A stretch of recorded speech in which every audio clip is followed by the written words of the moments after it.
हमारा सिर्फ previous year questions पे नहीं ध्यान दें, the questions which are been set up by your teachers in class also, उस क्लास में भी हम 70% कर पाते हैं या नहीं कर पाते।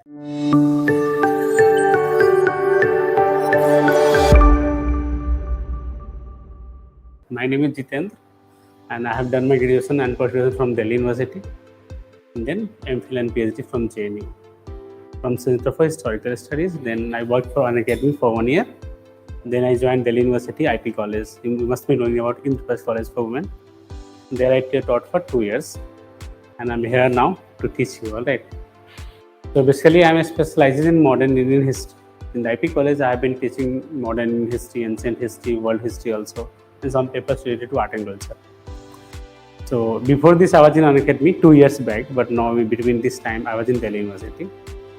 So I will first try to know from you that what is your, like how you have done, are you graduate or not, are you still in your graduation period. So start with you and then we will continue. What's your name? Vishal. Vishal, what are you doing, Vishal? So right now I am in third year of graduation from History Honors. Okay. From Bihar. Okay, and you are from which college? Delhi University or somewhere? No, I'm from the college of Bihar, like LLB University. LLB. What is the full form of LLB? Sorry, LLMU, Lalit Narayan Mishra University. Lalit Narayan Mishra University. What is your college name? There? Art College. R? RK College, Ramakrishna. Ramakrishna Mission College. And where is it? Which city? Okay, it is in Madhubani. Madhubani district. All right. Madhubani is also famous for its Madhubani buildings. Yeah, that I know. That's nice. What's your name? I'm Harshit Goel. I already pursued my graduation in electronics engineering. I have been getting my journey from UPA. Okay. So you are from technological background. So is history also your optional paper? No, you are preparing for GS only, GS and prelims, है ना? That's nice. Huh? I am Shilokit. I am from West Bengal and I did my BTech in aerospace engineering and my optional is geography. Okay, optional is geography. That's fine. So most of you are graduate. And what's your name? My name is Aman. Yeah. And I have done BA Political Science from Delhi University. Which college? KMC. KMC, very nice. And then you have been preparing, this is your first year of preparation? Yes, in my 2020, my graduation was done. Okay. And since then, I have prepared for university. That's very nice. Yeah. So, Anupam Mishra, sir. I completed my graduation from Indore, MP. Which year? 2019. 19, okay. That's nice. And what's your name? My name is Vijay. I'm from Andhra Pradesh. I completed my graduation in PCM. PCM. What's your name? So myself, Priyanshi, and I have done my graduation from Uttarakhand and I am from UP. UP. And you have been here for how many years in Delhi? Recently? Okay. What's your name? Nikita. Nikita. I have done graduation in neurophysiology. Okay. So like none of you have optional history paper, right? So you are here for optional history paper किसी के पास नहीं है ना, है ना? So GS के लिए आप लोग है basically, and you know why history is important. So this is my first lecture here at Plutus. Okay, so firstly we will discuss about history only. I will try to link some of the event of history which will make you interested in history, all right? And this will also help you in answering your GS paper 1. And history is not only help you in your preparation journey, it will help you in future also. Huh? When you become an IAS officer, IFS officer, you will have to take many decisions, all right? And in that journey of decision, the history I will teach you. Okay, there is a famous historian. His name is E.H. Carr, all right?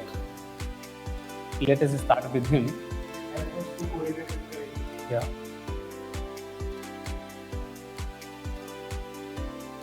So he is a very famous historian. Basically, he was not in his initial age. He was not a historian. He was a diplomat. He was a diplomat. And then he had written a book called What is History? All right. This is a very famous book for historians. And basically, this is a dictionary of history, what history should be. So in this history, basically, he defines that history is a continuous dialogue between past and present. We cannot leave history. So it is a continuous dialogue. Matlab, if something is happening today, suppose if some riots is happening or some development is taking place, something is happening. Take any example, any issue of Ram Mandir, any issue of Mughals, Akbar. In today's Hindu, something is written about history chapters. Okay, so something happening. It is related to history. We can go to past. We can understand that past, and it is our duty. It is our responsibility that we will not do that mistakes in the past, or we can learn something from past. Suppose we can learn something from Akbar. Akbar क्या policy था? Religious policy. It was about secularism. That we should have the brotherhood का religion होना चाहिए हमारे पास. So we should look into that. Okay. So history always help us. In future also we will take decisions. So every event will help you. History. Suppose if you become an ambassador in some country, or you are Indian representative to UNO in the future. Okay, through IFS, ISS, and there you are given such condition that there is a fight between India and another small nation. What to do in that? You will have to talk to the foreign minister, prime minister of India. So in that also, the main responsibility will be on you only, because you are the main person who is representing India there. So through the lessons, it will help you. There are many examples. Suppose how the countries are united together. How if there is a problems in two countries, तो उस problem को solve कैसे करते हैं, इस तरह से हमें देखने को मिलता है. ठीक है, तो this will help us. So first of all we will understand this one and then we will go into lectures from tomorrow onwards. Okay, so I will discuss first of all that why history is one of the most important point, है ना. तो suppose in history what happens if you take paper 1, अगर GS paper 1 की बात करें, so there are how many questions in paper 1? In paper 1 GS there are how many questions? 20 questions. Some questions are for 150 words and some questions are for 250 words. Do you know? As every year, how many questions are asked from history in GS1 paper? Can you guess? 5? For the last 5 to 6 years, you will see there was one year when 3 questions were asked. Otherwise, 5 questions at least 5 questions are asked from history. So this is a scoring topic. If you read, if you understand GS history, especially GS paper 1, this will also help you in your prelims. Prelims mein, if you see the example, we will see the patterns, how the questions are being asked in prelims, and then we will discuss and go into the syllabus patterns. Okay. These things I prepared for UPSC, especially optional paper. Okay. If you see this year, the history questions have been asked through this manner, that it was 15 and the graph was increasing. For some time it also decreased. If you take, is it visible to you, this graph? So in 2013, 15 questions were asked. In 14 it was 20 questions, and then finally we have 15 questions, 13 questions, sometimes 14 questions, and then the graph is also increasing here. It was in 2018, 21 questions were asked from history in civil service examination prelims. All right. But this year in 2023, the graph is very low as compared to for the last 10 years. If you see, the minimum was 14 here, 14, 15, and the 13 is very less. Why? From the medieval history questions were Not asked. Even from modern history. And if you see one pattern, you must have gone through the syllabus of last 10 years. And PY को आपने देखा होगा. What is the main pattern of this year history questions?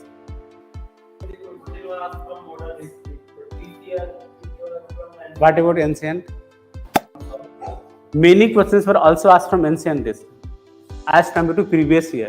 If you see the toppers videos, motivational videos देखेंगे, they will say 1 or 2 questions are asked from ancient India. So you can overlook ancient India. Excuse me, sir. Video में, yeah. Sir, kindly cooperate with online students as well, please. Yeah, sure. Thank you. So if you see in ancient India, you can also ask questions. Let me discuss for 5 minutes, then I will ask you. Okay. So if you see ancient India, so we cannot overestimate anything here. We have to read the whole syllabus, but next year the questions may be coming from here. If you see last 5 years में आप जाएंगे, there are many questions from current affairs. 60 questions current affairs. Revision IS become famous in 1 year because their notes were related to current affairs, and in JNU, many of my friends were reading Vision IS only. And by luckily, the 60 questions came from current affairs only, related to all the topics. Okay, and Vision IS become very famous by a year. All right. So what happened? But the point is that history is very much important. If you take the average data, how many questions will be there? 17 to 80 questions are being asked every year. If you go to the average data of the last 10 years, so history is very much important. All right. So for the online, I couldn't interacted with you. Do you have any questions till now, or we will go further? It is just a discussion, general discussion. The screen is visible to you, online students?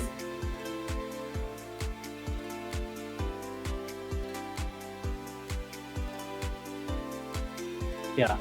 So the one student is saying the same question. This year, most questions of ancient history were asked in the pre. And for the last year, this scenario was not there. So anything can happen in history, all right. In one time, 30 questions were asked from environment and geography only, 4 or 5 years back. And anything happens, so we have to prepare the whole topic, and the questions may be asked from anywhere, okay. But throughout the journey, you will understand how the questions are being asked. There are no questions like, there may not be more than 5 or 8 questions in out of 100 that is out of the syllabus. All the questions in UPSC are from the syllabus only. Most of the 90% of the questions. Okay, so if you go into the syllabus, if you prepare well, we are going to crack this exam. This is not so much a tough exam. Many of my friends have been in the service. How? Because they have prepared very well. Even many of them have not done any coaching centers. They have just prepared from JNU. My hostel mates are there in service. Let us discuss the other point, that what is the main syllabus. Okay. First of all, I have prepared this for UPSC optional for perspective, but I will take into the prelims and GS paper 1 perspectives only. So there are two categories of history book for preparing UPSC. All right. One is for in-depth, which is for UPSC mains optional, and one is for the general paper and prelims. Okay. So firstly, I will discuss with the general paper. In the general paper, you know that how to start. Everyone knows from class 5, 6, 7, 8 who aspires to become an IAS officer, they know what to read. So what should we read? We should read NCERT. And so NCERT is most important book for history. You take old NCERT, you take new NCERT, there is no matter. Okay. But for me, what is most important to understand and prepare UPSC? Book is not important. The important point is 10 years. If you read, so my suggestion will be that first of all, we should read NCERT, and we have already done NCERT in our class 9, 10, 12, 11. है ना, सब में हमने NCERT अच्छे से पढ़ लिया. If we have not done NCERT, if we are not from history background, social science background in our class 11th and 12th, we should go and start with NCERT book. After doing NCERT, we should not read this book. First of all, we should go into the previous year question papers. We should see whether we are able to solve the questions or not. And suppose if there are 15 questions in 1 year from history, so how many questions is easy for us? Okay, if 5 questions we are able to solve, it is good. 10 तो बहुत ज़्यादा हो जाता है. Okay. The point है कि first of all we will have to see into the debate, and this book is very nice. Okay, I hope you all have this book by Lisa Publication. What is the name of the book? The book name is UPSC Civil Service IAS Prelims Topic Wise Solved Paper, Paper 1 and 2, and this is published by Lisa Publication. Okay, all the questions paper of prelims, mains, and both paper 1 and paper 2 also. This is a very nice book. The explanation is very nice in this book. You can go into this book. This is available in soft hard copy nearby your Coral centers. In the markets, it is very easily available. You can buy from Amazon also. So first of all, we should read NCERT. Then we should try to solve the questions. देखते हैं कितना solve कर पाते हैं. All right. Then now we have to go into read the basic detail of the facts and events of history or world history. Basic events में क्या है? In the ancient India, so there are 3 books for Indian history generally. One is by R.S. Sharma, is very much famous. So these all 3 books, do you know? These all 3 books earlier were the NCERT. This book, the one book of ancient India by R.S. Sharma, medieval India by Satish Chandra, and modern India by Bipin Chandra. Okay. So before 2005, these books were NCERT only. Later on, when the government brought new NCERT in 6th, these books were rewritten and converted into test book by different publishers, है ना, text book बन गया. So apart from reading this basic new NCERT, you don't need to read old NCERT. Okay, read the new one. These are the NCERT book. The first stage is this one. The second stage is the solving the problems and then see कितने solve कर पाते हैं हम. And then third stage will be reading these books, 3 books. ये तीनों book पढ़ते हैं हम and then see how we are able to solve or not. Okay. Is there any doubt from online?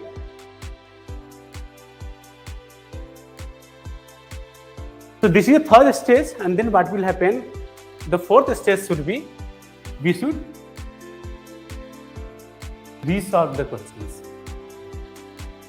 Now let us see how many questions you are able to solve from Indian history out of 15, 14, 20 asked in the previous year questions.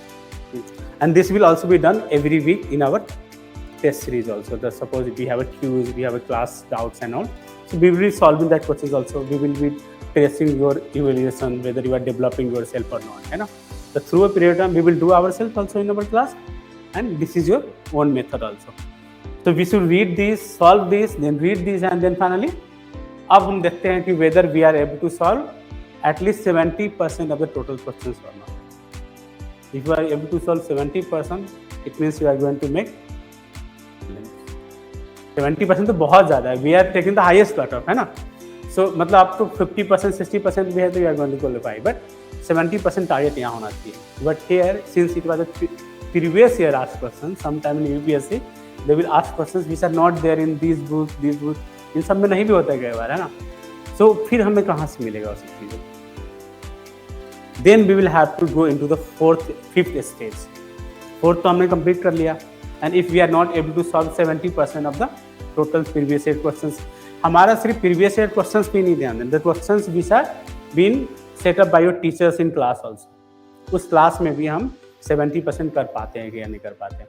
And then other steps should be, now we should go into these factual details. This book is by Poonam Dalal Dahiya. It is of Tata McGraw Education का है. Ancient and Medieval History. This is a very nice book. So you can refer. So in the fifth stage, you should focus on referring these books. We are talking about prelims and GS paper 1. ठीक है. तो यहाँ पे from the ancient and medieval, for the ancient and medieval period, we should look into Poonam Dalal book. This book is very famous book. It is also available in soft copy. You can download from internet. This is also very nice book. Recently published one. You must have seen this book. आपने देखा इस book को? The name is Sonali Bansal का जो book है, Snehal Tripathi, Sonali Bansal. The book name is the Modern Indian History. All right. So this is also very important. So in the fifth stage, we should read this book. और ancient के लिए जो सबसे advance stage की जो book है, this is also suggested for optional paper also, and that book is ancients and early medieval India by Inder Singh. This book is मतलब ये सबसे बड़ी बाइबल के रूप में हम बोल सकते हैं. तो इससे बाहर सिलेबस आपको नहीं मिलेगा. Whatever written in the NCERT, this books and all, this covers everything. This has so much maps, pictures and all. So whenever we will read ourselves in our lectures, we will refer this book also. है ना? You can read that. You can read. If you have time, you read anything. But the point is that whether we should first of all see how to save time. हम तो पहले इसको भी पढ़ सकते थे. So why are we not going to read this book first? क्यों नहीं हम पढ़ रहे? समझ में थोड़ा नहीं आएगा, है ना? वो भी थोड़ा आसान है. तमिलनाडु भी अच्छा है, पर हम NCERT हमें मिल रहा है, तो why should not we refer this? The point is that UPSC exam is conducted by which government? Central government. Question setters. Who are the question setters in the UPSC examination? Professors of which university? Delhi University, JNU, BHU and all. So will these professor will refer to Tamil Nadu textbook? That is a very easy book. बहुत easy है, समझ में अच्छा आता है. You can read that. But if you read that book, you can bypass this book. तब नहीं पढ़ना है, because you will have a lot of syllabus, lot of books है. History is not one part ना. In prelims also, we have more than 8 to 10 topics जो हमें cover करना है, and we have a limited time, है ना, तो हमें वो देना है। तो फर्स्ट स्टेज में सब नहीं पढ़ना है हमें। ऐसा भी हो सकता है ना, if we have read in our class 11th and 12th, if we have watched videos and all, and maybe our history is stronger, and if we are able to solve in one time only, और हम 70% solve कर लेते हैं, so you should not read these books. You should be dependent on your lectures, and then you better focus on other papers, अगर अच्छा है, ठीक है। इस स्टेज में जाते हैं। कुछ और भी बुक है, इसमें हम डाउट लेते हैं अभी, ठीक है। This book is also suggested by many people, but for the beginning you should not refer this book for now also, okay? This will be the 6th stage. If we are unable to solve the questions, है ना, 70% question solve नहीं कर पा रहे हैं, जैसे this book is a book, पढ़ पा रहे हैं आप? Is it visible online? Can you identify this book? Anyone? Bhumi, are you listening me?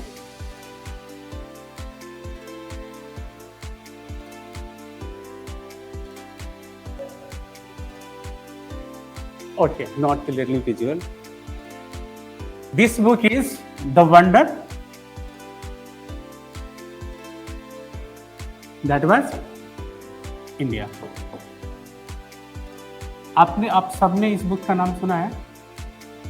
नहीं सुना है तो बोल रहे हैं। I will try to make my voice clearly. Hindi में बोलने के लिए बोलते हैं, all right. ठीक है। So this book is The Wonder That Was India. This book is written by A.L. Wasam. And this is one of the oldest book of Indian history. मतलब जो modern history जब लिखना start हुआ कब 1970s, 80s, 90s के बाद. So this book was written in the 1950s only, 1957, 58 के आसपास ये बुक लिखी गई. And still this book is very relevant for everyone. And if you see, many toppers will suggest you to read this book. This book, The Wonder That Was India, its Hindi is अद्भुत भारत, है ना? And this book will not cover any political, economic or any type of chronological history नहीं cover करेगा. This book is related to cultural history of India. Cultural means this will talk about literature, religion, philosophies and जैसे Buddhism, Jainism वगैरह. So this book will cover only the cultural aspects of ancient India, and this covers the 10th century age. And so this book is important, but when we should start reading this book? In the last stage, जब हम समझ नहीं पा रहे हैं. If we are unable to understand this book covers everything. Poonam Dalal Daya की book है. So if we are unable to solve questions in our class, in our test, or through PYQ and all, if you give test series, then you refer this book called The Wonder That Was India by A.L. Wasam. ठीक है. Now other book is Plassey to Partition. This book is also famous. Plassey to Partition book is written by Shekhar Bandyopadhyay. Do you know this book is referred by Delhi University third year students also. Many of the students who read this book and then they get good marks in their examinations. Okay. Yeah, for modern history it is famous. All right. So you can do one thing, you can read one book out of these two. In the later phase I am talking. You don't read the both books. One book is written by Bipin Chandra, India's Struggle for Independence, and other book is written by Shekhar Bandyopadhyay. तो आपको इन दोनों में से एक ही पढ़ना है, दो नहीं पढ़ना है, ठीक है. लास्ट फेज में हम बात कर रहे हैं, ठीक है. And do you know one thing, Bipin Chandra का दो बुक बहुत फेमस है. He has not only written 2 books, he has written more than dozens of books, okay. But these 2 books is very famous. One book is Modern India that we discussed in the previous slide. This one. And what is the name of the book? History of Modern India. And what is the name of other book? India's Struggle for Independence. Do you know what is the difference between these 2 books? Mostly covers the independent struggle of India, like before 1857. Like that. हाँ. So basically that book, The History of Modern India, is an NCERT book that covers from 18th century till 1947. That book, and that is a test book. This book starts with 1857 only. मतलब struggle जब हमारा start हुआ तब से start होता है book, है ना. तो this is the difference between, है ना, दोनों. That book is a very primary text book and this is a standard text book. This is also text book, है ना. In our UPSC preparation, we are not going to discuss or we are not going to read any research book. We all are rely only on the text book all for all the papers, all the syllabus, all the topics, है ना, दूसरे भी paper. Other important two book is this one. आप दोनों में से एक ही पढ़ना है, दो नहीं पढ़ना है. The one is written by the Bipin Chandra and his allied historians Mridula Mukherjee, Aditya Mukherjee. They have written a book called India since independence, and other book is India after Gandhi by. You must have heard this name. आपने देखा भी book को है? अच्छा, देखा है, चलो खरीदा भी है. That's very nice. This book is very nice. Okay, इस दोनों में क्या अंतर है पता है? Do you know what is different between this two book? If you want to buy one book out of these two, which one will you buy? After Gandhi covered life after 29, 1920, 1920. आप बताओ. You say like if you want to buy one book out of these two, which one you will buy? Okay. दूसरा difference measure क्या है? That he is a कांग्रेसी. हो, उतना हंसने की जरूरत नहीं है. ही इज अ कांग्रेसी. कांग्रेस का मतलब इज अ कांग्रेसी हिस्टोरियन. मतलब if he will cover any important book in Indian history after independence. Important events क्या है?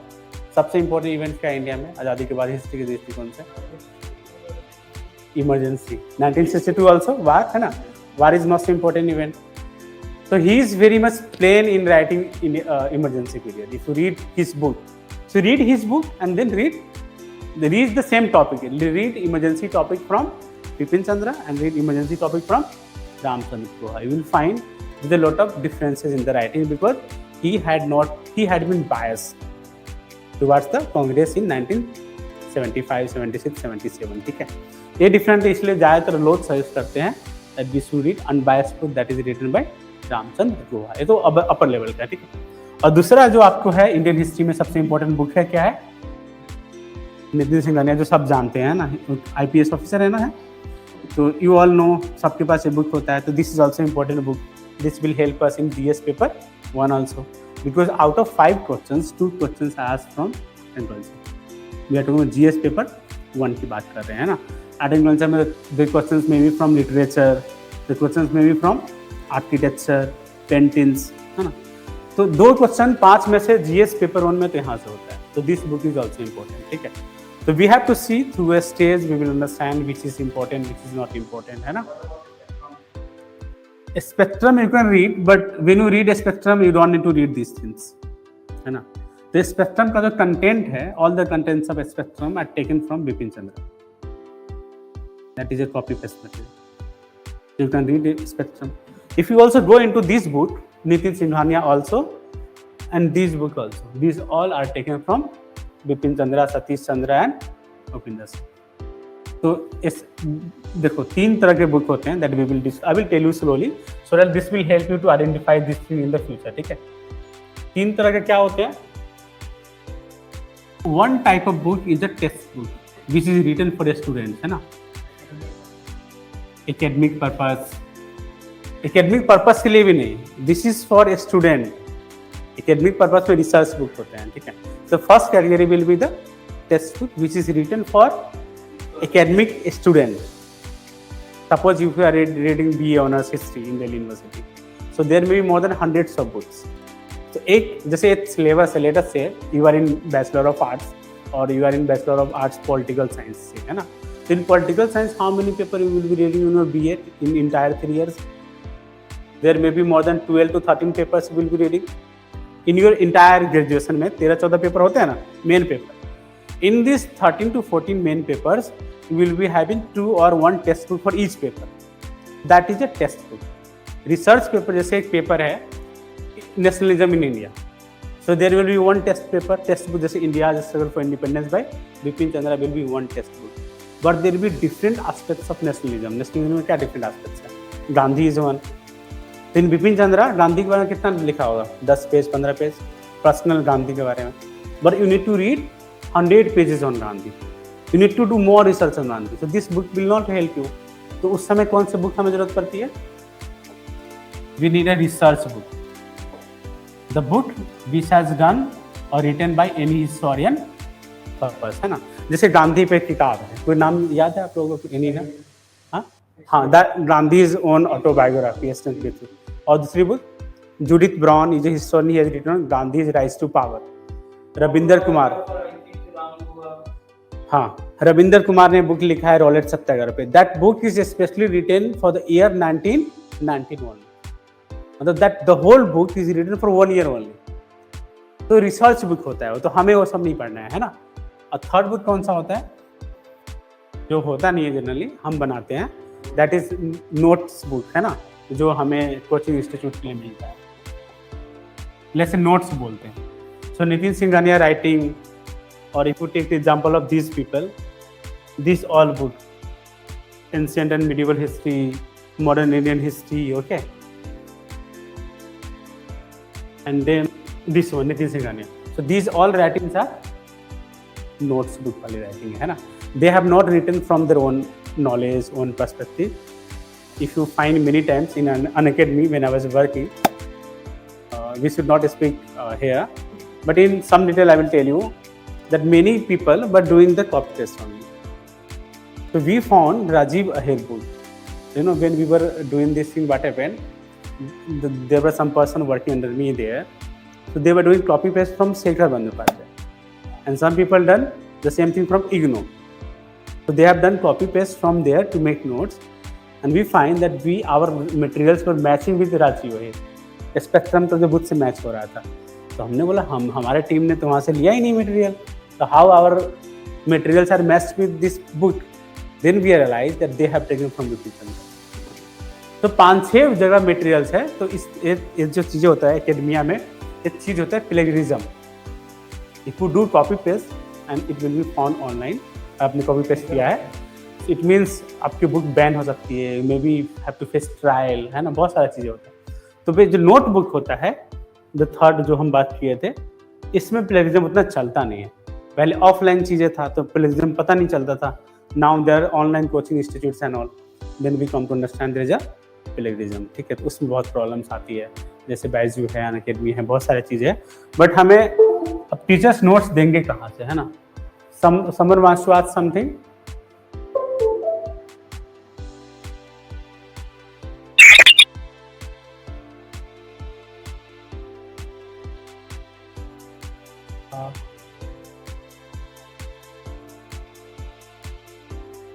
All right. हाँ, हम we will talk about we are talking about GS only, okay. So have you understood how we should approach this one? So एक class में हम कैसे approach करते हैं, I will tell you. ये तो हमने डिस्कस कर लिया. Now go into the syllabus, okay. If we go into the syllabus, I was going into detail because I have a lecture today with optional also, so I was just telling about these things, है ना. If we go into the syllabus, firstly let us discuss about pre, and we will go into mention. What is the syllabus name in pre? If you discuss this one in prelims, what is written? There is only one line written about Indian history. And what is this one line?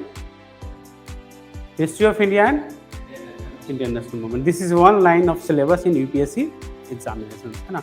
And then we have to interpret this one. Okay, so this is syllabus history, and if you see this line, this is half and half. Okay, this is second and this is first. So through these things you can understand the history of India, the whole history of India, which starts from Paleolithic period, industrial civilizations, Mauryas and all, and ends with 1947. यहाँ से history of India, and then the other is Indian national movement. So half portion is given in the syllabus only. In one line it says that the relevance of Indian national movement is given half as compared to the whole history of India. तो इस तरह से हम देखेंगे. We will go into more detail later on. Firstly, let us discuss the GS paper 1 का हम देखते हैं. You must have gone through the previous teacher have taught you, ठीक है.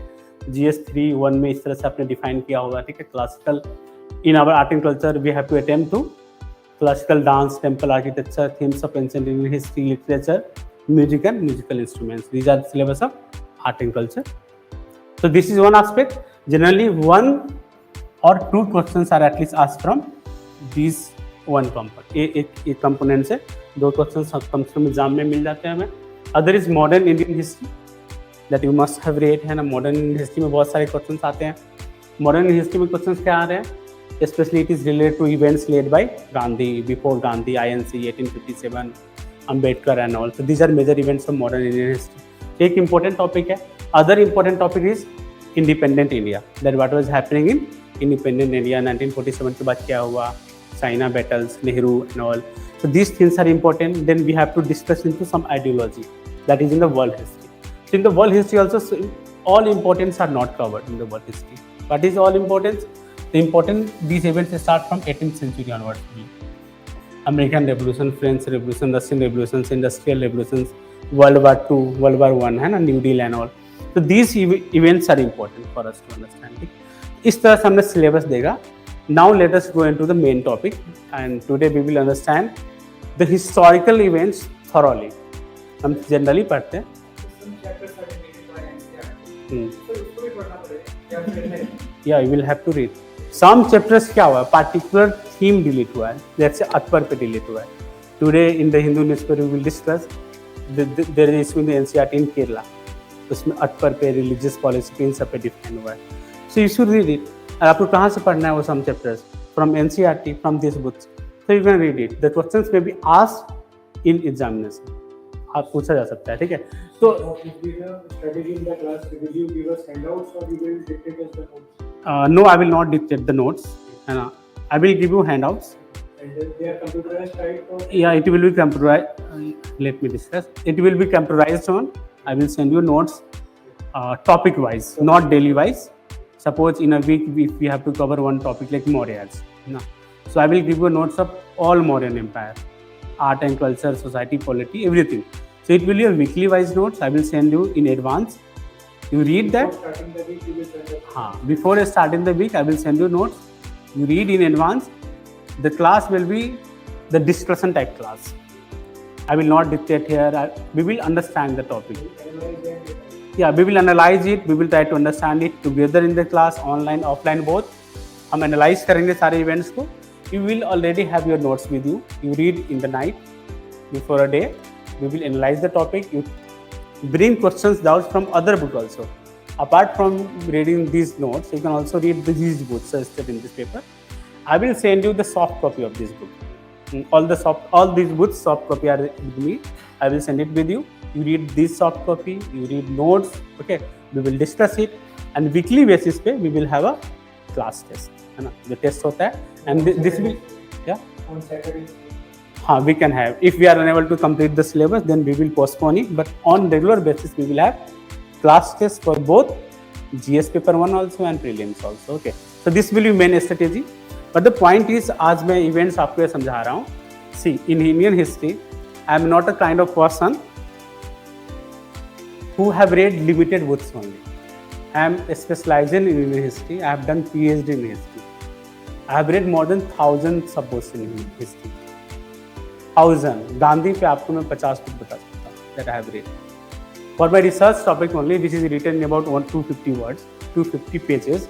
For that, I have read more than 500 books on that topic in a global perspective. My research is in land reforms. Okay. And I have compared the land reforms happen in other countries also. And then I try to compare with Bihar. My research is on Bihar, that why land reform had been unsuccessful. So point is not that, but I will be very much limited to you. Today I will try to give you some background of historical events in the world.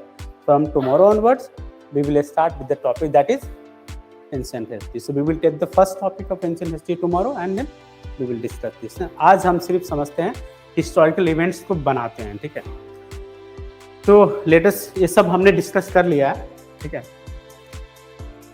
आज जो हम events बनाते हैं, it's a general discussion. All right, पहले हम doubt लेते हैं, अभी 2-4 समझते हैं, फिर हम हिस्टोरिकल इवेंट्स पहले ऑनलाइन लेते हैं. या यू कैन टेल, कोई भी डाउट हो, कुछ हो तो आप बताइए. पहला सवाल है, is you give any attempt in UPSC? तो माय आंसर इज नो, ठीक है. मैंने कभी यूपीएससी का अटेम्प्ट नहीं दिया है. I have been in the academic, I taught in an academy. I will tell you about my background in an academy, ठीक है, how I got job there, ठीक है. In academy I was doing PhD. I got a call from an academy because my articles are published on website. Academia वगैरह पे मेरे articles publish है. So they approach me for doing a job for them. So while doing PhD, I worked for an academy, okay, for the mails, answer writing and all. I was leading a 10 of 10 people. There, they were preparing notes and they were taking classes. So I was engaged with some people also. उस समय अनुज sir है history के teacher, उनके साथ मिलकर हमने काम किया. बहुत सारे लोग हैं, ठीक है. Thereafter when I got an offer from Delhi University, I joined Delhi University for teaching. There I taught. 2 साल तक मैंने वहाँ पढ़ाया है. And then here I got an offer and I joined here. ठीक है. मैंने यूपीएससी के बच्चों को पढ़ाया है, मेरे स्टूडेंट्स यूपीएससी क्लियर किए हैं, मेरे फ्रेंड्स लोग जो है यूपीएससी में रहे हैं. My life had been dedicated to research only. मतलब मैंने यूपीएससी पे कभी ध्यान नहीं दिया था. तो this is your answer. But I know how to prepare for UPSC. You can ask me any questions. I know everything. I have gone through the details. My roommates are IPS officer. One of my roommate friends is an IAS officer in UP. Officers है बिहार में, कई सारे officers है जो मेरे hostel mates है. I have been living in Sabarmati hostel in JNU. Sabarmati hostel is a very famous hostel. It is not easy to get. That's JNU में जाना आसान नहीं है. I am talking about Sabarmati. Sabarmati famous क्यों है? क्योंकि आपने सुना होगा कन्हैया वाला event. You know Kanhaiya? And that event happened in Sabarmati hostel. I was a president in Sabarmati hostel, the hostel president था. एंड वो बहुत हॉट टॉपिक है. वहाँ से बहुत सारे ऑफिसर्स निकलते हैं.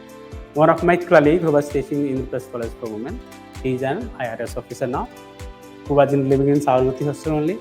He was a senior and he was also teaching in the same college I was teaching here. Okay, so I taught in Indraprasth College for Women for 2 years. All right, so I have no experience about attempting this one, but my friends, my colleagues, my seniors have been in service and they are also in UNO, and most of them are professors everywhere in India. All right, मैं अपने बारे में आपको थोड़ा सा और बता देता हूँ, तो थोड़ा सा और क्लैरिटी आपको मिल जाएगी स्टूडेंट्स ऑनलाइन. मैंने बिहार से 12 किया है, 10th भी बिहार से किया है. I came to Delhi in 2009. Then I completed my graduation in 2012 from Delhi College of Arts and Commerce. I have done history honours. Then I join Delhi University for masters. वहाँ पे मैंने 2 साल तैयारी किया. मैं दिल्ली आया था यूपीएससी के लिए. I came Delhi for UPSC, but the masters teacher change my mind and I went to the other side. There are some professors, they are still in Delhi University. They are my favorite professors and I'm also their favorite student. Okay. Then I joined JNU. Something was happening differently and I fully focused on research. I completed my PhD within 3.5 years.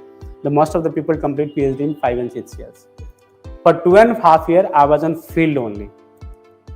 My research is very relevant, really very recent. The research topic is land reforms in Bihar. Through this topic, I had to interact with many IAS officers in Bihar. And still, apart from research, I am working with the government of Bihar to do land reforms. अपने land reform UPSC में भी topic है. क्या कौन से paper में है? Economics में है, GS में है. लैंड रिफॉर्म मेरा जो मतलब I will not tell about land reform from any other source, क्योंकि मेरा खुद ही रिसर्च उसमें है. I argue that land reform in India had been failed, unsuccessful. कभी और हम उस पर बात करेंगे. तो this is my basically basic introduction. मेरा CV होगा गूगल पे, आप लोग टाइप करिएगा, you can get CV from there. So this is one on. आज हम बात करते हैं जनरल हिस्ट्री के बारे में और सच में आपको मजा आएगा. ठीक है, तो स्टार्ट करते हैं. हिस्ट्री क्या है? हम जानते हैं हिस्ट्री क्या है. हिस्ट्री इज पास्ट के बारे में है. हिस्ट्री पुराने अतीत के बारे में है. और हिस्ट्री क्या होता है? क्या हिस्ट्री जो सब चीज़ पास्ट में वो हिस्ट्री है? अगर पास्ट में है, जैसे मान लो हिंदी है, वी रीड ऑल्सो साहित्य है ना, हिंदी लिटरेचर हम पढ़ते हैं. क्या हिंदी लिटरेचर में जो चीज़ें हैं everything history? No. Suppose the Hindi poet has also written about Ashoka. They have written a short story about Ashoka. So can we understand that history? No. It's different है. Fictions है ना. तो आज हम जनरल टॉपिक बात करते हैं. हिस्ट्री में क्या है? What is history? तो हिस्ट्री इज अबाउट एंड एक हिस्टोरियन है, उसमें हम डिटेल में हम नहीं जाना चाहते हैं, आपको कंफ्यूज भी नहीं करूँगा, बस नाम बोलता हूँ. मानो तो याद करना, नहीं तो नहीं करने की जरूरत है. एक R.J. कॉलिंगवुड हिस्टोरियन है. उन्होंने एक किताब लिखा था. किताब का नाम था द आइडिया ऑफ हिस्ट्री. मतलब हिस्ट्री का विचार क्या है. उन्होंने बोला the history should be scientific. Literature scientific नहीं होता है, हिस्ट्री साइंटिफिक होता है। मतलब हिस्ट्री ऑफ उसी we will call the events history historical only if it is scientific. Scientific मतलब वी शुड प्रूव, जैसे इफ द साइंटिस्ट, जैसे सपोज केमिस्ट के स्टूडेंट है, कोई थ्योरी है उस पर, he can go two lab and prove that this event is or this particular thing is scientifically proven. In the history also history should be scientific means if we have any event like Padmavati हमारा event है, तो we should go into lab like historian are go into lab, तो we should go into archive and we should testify from the sources whether it is scientific, whether it is true or not. तो history को हमेशा क्या होना चाहिए, scientific proven होना चाहिए।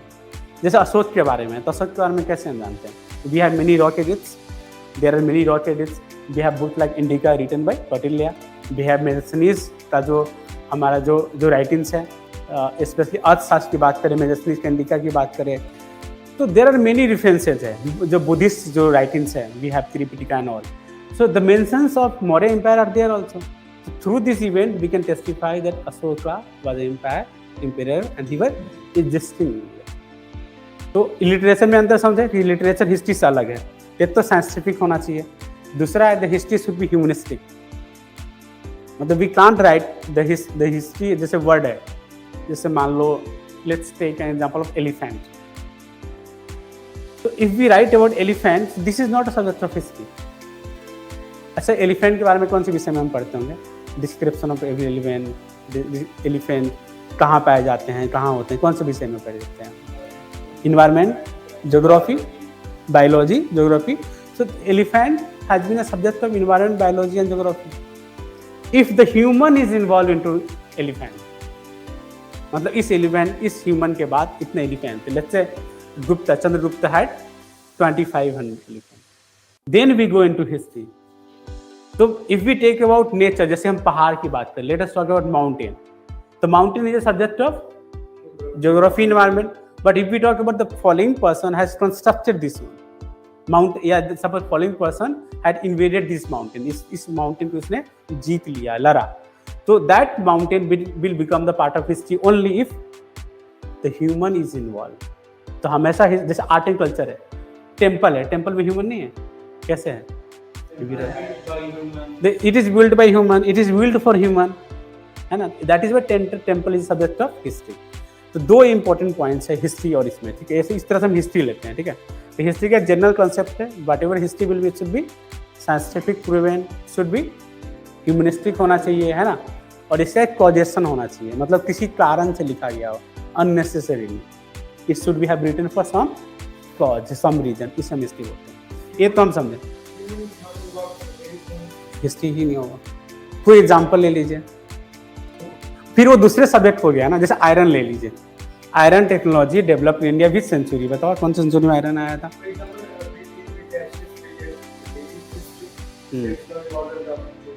तो ह्यूमन का वहाँ पे हम रीजन्स देख रहे हैं ना, नेचुरल हिस्ट्री में ह्यूमन इन्वॉल्व रहा है। फिर वो जैसे हम मान लो साइंस का भी पार्ट हिस्ट्री में पढ़ते हैं, जैसे कार्बन 14 टेक्नोलॉजी, तो carbon 14 technology part of science, और हम हिस्ट्री में क्यों लेते हैं, because we date the humans involvement there, है ना, ह्यूमन आया नहीं था। जैसे मान लो हिस्ट्री में if you go to paleolithic age, so paleolithic age में ह्यूमन आर देयर, जो हमारा जो वंशज है ह्यूमन से इन्वॉल्व हो रहा है, ठीक है। जैसे होमो सेपियंस हो गया, ऑस्ट्रोपिथेकस हो गया, ये सब होमो सेपियंस, ये सब ब्रांच है ह्यूमन डेवलपमेंट का। उससे पहले क्या होता है, we need to understand how humans evolve. तो हम जो 5 जैसे 7 लाख साल पहले का हिस्ट्री लेते हैं, उस समय ह्यूमन था, है ना, जिस तरह से, पर उससे पहले नहीं था। If we take that example, उसमें we try to test how we evolve in on earth, हम अर्थ में कैसे इवॉल्व कर रहे हैं। तो जो ज्योग्राफी का पार्ट है बहुत छोटा पार्ट है हिस्ट्री में। If you read ancient history it will be finished with in 2 page, 2 page ही पढ़ते हैं ना ज्योग्राफिकल हिस्ट्री जो हम पढ़ते हैं 7 लाख साल पहले का, कितने पेज पढ़ते हैं, if we read for 2 page only, 1 page only, so that is not a full complete of history and the historians do not do research on that। उस पर रिसर्च कौन करता है, the scientists will do, anthropologists will do, तो other person will do research on that but the historian will write the topic only जिस पे उनका primary source available है। हिस्टोरियंस अलग होते हैं, ठीक है। तो इसमें बहुत सारे कैटेगरी होते हैं, समझ में आया। अब हम पॉइंट करते हैं हिस्ट्री को हम किस तरह से देखते हैं, है ना। So whenever we talk about history, जब आप वीडियोज देखते हैं उन्हें टॉपर्स के, क्या हम समझते हैं, topper will suggest you read ancient history by this person, medieval history by this person and modern history by this person, ठीक है। World history is also important part. World history कहाँ पे है, जीएस पेपर 1 में। Do you know whether world history questions are asked in pre or not any idea? No, mains में only in the GS paper 1 and for history optional the half of the portion is for GS world history का होता है, ठीक है। तो आज हम world history और इंडियन हिस्ट्री को कंपेयर करेंगे। We have time, so we will compare this event so that this will increase our interest in history from tomorrow onwards, ठीक है। जो कल हम ancient history शुरू करेंगे ये इंक्रीज करेगा, ठीक है। तो सबसे पहला पॉइंट है, when we talk about history the most important point is the periodization.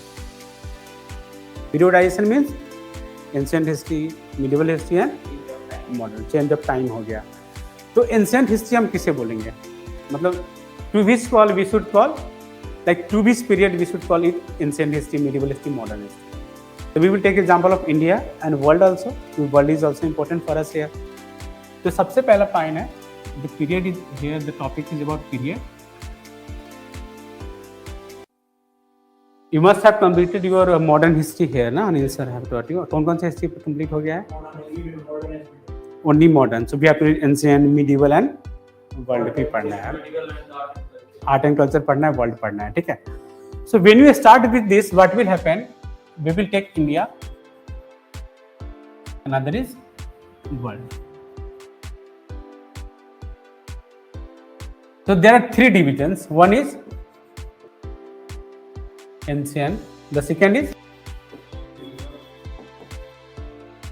and the third is, और फोर्थ क्या है, पोस्ट इंडिपेंडेंट और कंटेम्पोररी बोल सकते हैं, ठीक है।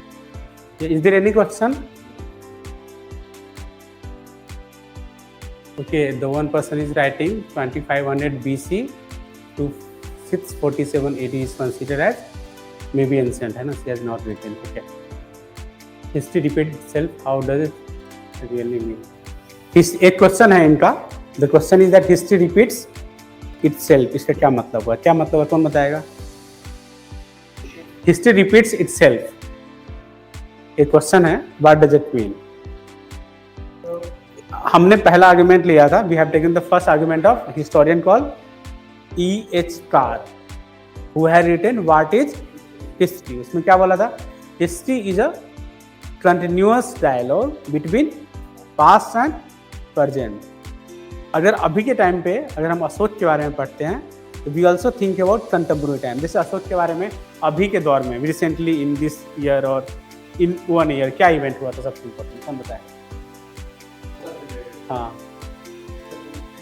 द पार्लियामेंट पे जो नेशनल एम्बलम का जो बना था उस पर डिबेट हुआ। So it is very controversial, the students have started writing. So history का जो इवेंट है, मतलब आज से this event, the Ashoka event is about how many century, आज से this event is of 2300 back की बात है, और अभी की स्टोरी है, मतलब it is repeating now because we are using and some opposition party are making issues on that topic जो पार्लियामेंट पे बना है ना, इस पे इवेंट है। अदर इवेंट सपोज पार्टीशन पे है, the partition events repeats on daily basis in Indian life. How? The Hindu Muslim in India, the people say that if the Pakistan was made in 1947, then why the Muslims are living in India? ये story है, and on this basis what's happening. If you see the events in Indian society में आप देखेंगे बहुत सारा events है। So we will discuss this example. क्या नाम था इनका? Ashutosh, we will discuss through a period of time in our class about this, okay, and you will understand this thing. एक क्वेश्चन था 3 टाइप्स ऑफ लैंड देखो, okay. तो the point is, अब हमने देखा there is ancient, medieval, modern and world history देख रहे हैं, और इसमें भी ancient, medieval, modern and world history है। In India I will be very briefly and will asking questions from you only. So ancient India कहाँ से शुरुआत होता है? एक स्टूडेंट ने बोला ancient India starts from 2500 BC to 647 AD की बात किया है, ठीक है। एक स्टूडेंट ने लिखा है 2500 BC टू 647। 647 में क्या हुआ था? गुप्ता एम्पायर उस समय डिक्लाइनिंग था, हर्षवर्धन का टाइम था, है ना। एडी है, it's AD I have, she has written, he Kajal had written AD, it's AD. So Maurya empire start होता है बीसी में, इस टाइम पे, है ना, in BC, so it is about AD. तो आपका आंसर बहुत अच्छा है काजल, ठीक है, बट हम इस पे नहीं जाते हैं। तो ancient history will start from the beginning, we will not take 2500 BC, क्योंकि हड़प्पन सभ्यता का भी बहुत सारा काल है जो हम बाद में कल डिटेल में पढ़ेंगे। जैसे if you talk about Indus valley civilization, इसका क्या एज है बताओ? वन पीपल से जो मेच्योर हड़प्पन पीरियड है, one was pre Harappan period, mature Harappan period and later Harappan period, 3 period में बांटते हैं। So what is the main age of mature Harappan period according to many historians, not one historian, because many historians have gave many details, many dates. हाँ, ये भी main नहीं है, main है mature की बात कर रहे हैं, मतलब प्री एक होता है, एक पोस्ट होता है, ठीक है। तो it will B 2300 BC to 750 BC. There are many debate and dates we will discuss in the class when we will discuss Indus Valley civilization. But our history does not start from this time.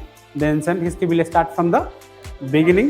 Paleolithic age से हम start करेंगे, Paleolithic, Mesolithic, Neolithic, Chalcolithic, है ना, ये सब हम पढ़ेंगे। So this will start and then this will end according to some historian in 750. मतलब इसको हम we will say as 8th century. We will say that the history, ancient history, ends in 8th century. AD. 750 AD, and we will call this period as a ancient history. The medieval history especially start from this time 750, and this will end by 1750. So this will be medieval period, and we define medieval period into many other periods also. Let's say this 1750 to 1200, and that let us say the total date like 1206. So we define this period of ancient history as a period of early medieval period. इस period में बहुत चीज देखने को मिलता है. If you see example, this period will be known as early medieval period. Early medieval period में क्या था? There was no one centralized state in India. जैसे एंशिएंट इंडिया में क्या, Ashok empire, the Mauryan empire was very powerful. Then Mauryan के बाद सबसे powerful कौन था एंशिएंट इंडिया में? Gupta was very powerful. उससे कम पावरफुल कौन था? Satavahanas. Then the foreigners came, Indo Greek and Chola in the South India. तो साउथ इंडिया में 3 एम्पायर सबसे पावरफुल था, Chola, Pandyas and Cheras. Chola in the early medieval period was very powerful. So if you see this period of early medieval, इसमें this period we historians also call this period as a period of rise of regional kingdom. Rise of regional kingdom मतलब Rajput were emerging during this period only. जैसे India में जैसे चालुक्याज हो गया, ककातियाज हो गया, south में चोला, पांड्यान, चेरा, they were famous during this time. So this period is called as a early medieval. ये हम हिस्ट्री में फिर हम पढ़ेंगे, है ना. अब मैं आपको क्रोनोलॉजी इसलिए बता रहा हूँ so that we can understand the history. The second period will start from 1206 to कौन सा डेट आएगा? 1500. Which year? What happened in 1206? आप बताइए. No, इसी What happened in 1206 in India? It's a major event. हाँ.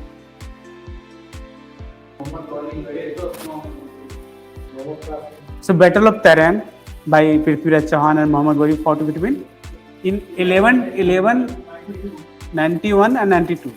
But what happened in 1206? Qutbuddin Aibak founded Delhi Sultanate. है ना. दिल्ली सल्तनत is very major event in Indian history, है ना. ये हम बाद में डिटेल पढ़े. हम पॉइंट क्या देख रहे हैं? And then what happened in 1526. Ibrahim Lodi was defeated by Babur in the Battle of Panipat. So this is one event. So one period of medieval history is this one, the first period. The second period will be a period of Delhi Sultanate in India, है ना. And the third period is that will be 1526 to 1750 हम लेते हैं. ये particular date नहीं है. इसमें 1707 में क्या हुआ था? Death of Orange. This is important. So this period is called as medieval period. ये मुगल पीरियड है ये वाला. But this whole period is called as medieval period in India. And the modern period starts with the coming of British नहीं, coming of British rule in India. Britisher कब India में आए थे? They came in the 17th century. हाँ, मतलब early 17th century में आ गए थे. अच्छा, आपको सेंचुरी पता है? 17th सेंचुरी मतलब 1600 to 1699 है ना. जब 1700 शुरू होगा that will become 18th century है ना. So Britishers came in 17th century India, early 17th century. But the modern period will start from the rule of British in India. Yeah, any questions? No, sir, please do focus on us. Okay, can you change pen color? All right, yeah, I'm listening. All right. So what was happening? So this will start like this one. Okay, medieval period. And the modern period starts from 1750. हमने data क्यों लिया था? क्योंकि 1750 का सबसे major event क्या हुआ? 1757 battle of Plassey, then 1764 battle of Buxar, और 1765 में क्या हुआ था? Treaty of Allahabad. Do you know, as a historian, I consider the date called 1765 as the date of founding of British Empire. I consider. Okay. Do you think why? Because major of the North India was Okay. How? मतलब if you ask me one date, give me 1 year date when the British started ruling India properly. So my date is 1765. Also, Diwali rights of the Bengal and Bihar. ठीक है. Online, anyone? Kushi? Anyone want to say anything on this point? Why we should consider 1765 as a date of British rule in India? Anyone want to answer anything? British were defeated the Mughals in the Treaty of Allahabad and the ठीक. land of the Bengal. Okay. So what? Okay. All right. Also, the like Farman of now, like Mughal ruler, like Diwali rights, Mughal ruler gave the Diwali rights. So it became official that they are British have the right to collect revenue from Bengal. All right. ये सबसे important point है. अब हम थोड़ा बात करते हैं. Let's से दे केम इन 1600. उन्होंने धीरे धीरे slowly gradually they started trading India first. पहले वो ट्रेड पर्पज से आए थे ना. And this company British east India company was a commercial company. It was not a political entity है ना, कमर्शियल कंपनी है ना. इन्होंने अपने फायदे के लिए पहले वो बुलियन लाते थे. आपने मॉडर्न हिस्ट्री में पढ़ा होगा, ठीक है. बुलियन लाते थे. फिर उनको लगा बुलियंस बहुत ज़्यादा मात्रा में इंडिया में आ रहा है, सोना चांदी, तो we should not bring so much, हम यहीं से कुछ तकरीब अपनाते हैं. तो उनको फरमानी राइट मिला फर्रुखसियार द्वारा, है ना, 1770. पर when they defeated Bengal in 1757, they did not took political control over Bengal. वो सिर्फ उनसे क्या लिए थे? कंपनसेशन लिए थे सिराजुद्दौला से, इन सब से, और जैसे मीर कासिम हो गया, इन सब से क्या लिए? दे टूक compensation money, but they have not taken any grant. They have not started political rule in India. You must be remembering, जब बंगाल नवाब को प्रॉब्लम हो रहा था इन सब चीज़ों से, so he found alliance with Awadh, and then what happened? He also shifted capital from Murshidabad to, मतलब that is in Bihar contemporary time. Capital shift क्यों किया? थोड़ा उनसे दूरी बना रहे. Then he made an alliance with Awadh and Mughal Badshah also. उस समय तक मुगल बादशाह was considered as the sovereign figure in India. Do you know, till 1840s, मतलब 1840 तक ब्रिटिश ईस्ट इंडिया कंपनी के सिक्के जो होते थे, coins of east India company, उस कॉइन पे, वो कॉइन किसके नाम से चलता था? मुगल बादशाह. 1840 में मुगल का रूल कहीं नहीं था. When 1857 battle happened, the rule of Mughal Empire was limited to which region? Red Fort. 1857 when the revolt happened, that was 10th May. 10th May में से स्टार्ट हुआ, 11th में वो दिल्ली आ गया. In 11th May the rule of Mughal बादशाह was limited to Red Fort only. Shahjahanabad में britisher से कब्जा था. शाहजहांबाद क्या किसको बोलते हैं? चांदनी चौक को बोलते हैं ना. चांदनी चौक रीजन, उस पर ब्रिटिशर से कब्जा था. मतलब they had no control in Chandni Chowk area 1857। मतलब वो इतने कम पावरफुल थे। 1850 फिर भी सजदा पेबोस वगैरह जो है दे टू गिव सैल्यूट्स। राजा राम मोहन राय कहाँ मरे हैं? ही डाइड इन लंदन, मतलब वहाँ मरे हैं। मतलब he was sent by Mughal Badshah with a letter with complaining that your servants in India, मतलब he was writing to Mughal Badshah was writing to the British Crown, Victoria को लिख रहे थे that your servants in India who is Governor General are not paying me properly। paying क्या? Pension मुझे सही से नहीं दे रहा है। मतलब बादशाह ये बोले कि मुझे पेंशन नहीं मिल रहा है, but the point was sovereignty was in the hand of Mughal Badshah। The Britishers were ruling India for which purpose? In which name? हाँ, ट्रेड पर्पस से। पर रूल कैसे कर रहे थे? रूल किसके नाम पे कर रहे थे? They were ruling in the name of बादशाह। ये हम बाद में कभी बात करेंगे इसको, ठीक है। पर द पॉइंट ये है कि इस तरह से इन्होंने बोला मॉडर्न हिस्ट्री एंशिएंट मीडिया। अब वर्ल्ड पे जाते हैं, ये इवेंट्स आपको दिख रहा है। और हाँ, 1765 में एक बार क्लियरिफाई कर देते हैं थोड़ा। तो व्हाट हैपेंड, जब अलायंस हुआ, बैटल ऑफ बक्सर हुआ। बक्सर में इन्होंने the Britishers had defeated all this 3 alliance, हराया। फिर भी कैप्चर नहीं किया रीजन को। The Britisher got a treaty of Allahabad 65 में, and then he got a diwani right. आपको पता है, you can defeat someone with arms. अब हथियार से किसी को हरा सकते हैं, कब्जा नहीं कर सकते हैं फॉर लॉन्ग टाइम। कब्जा बनाने के लिए क्या चाहिए होता है? डर चाहिए होता है, लेजिटिमेसी चाहिए होता है, पब्लिक ओपिनियन चाहिए होता है। तो they had defeated these 3 powerful people in India in the battle of Buxar. पर डिफीट तो इन्होंने ज्यादा किया है ना। They have not defeated the people of India. So why Indian people will give taxes to British empire? So now through this farman, through this Diwani right, they can say to the people of Bihar, Bengal and Orissa that see, I have a farmani right, Diwani right from your Badshah, that is Mughal Badshah Shah Alam द्वितीय, है ना, उनसे मेरे पास Farmani right है। Now I am here and you give me revenue। ये जो revenue की start है, फिर डुअल गवर्नमेंट आया, इस हम नहीं जानेंगे डिटेल में, पर इससे ब्रिटिश फाउंडेशन स्टार्ट होता है। And from this date we start as a period of British rule in India. ऐसा कहीं लिखा नहीं गया है। This is my personal analysis and assumptions through. मैं दिल्ली यूनिवर्सिटी में मॉडर्न इंडियन हिस्ट्री पढ़ाता हूँ। जो ऑनर्स वाले जो बच्चे हैं ना, I teach them modern Indian history specially, है ना। चलो, now let us go into the world perspective and this will help us to understand it. Yeah. Sometimes, like some people define Indian history like Islamic or Islamic as a medieval.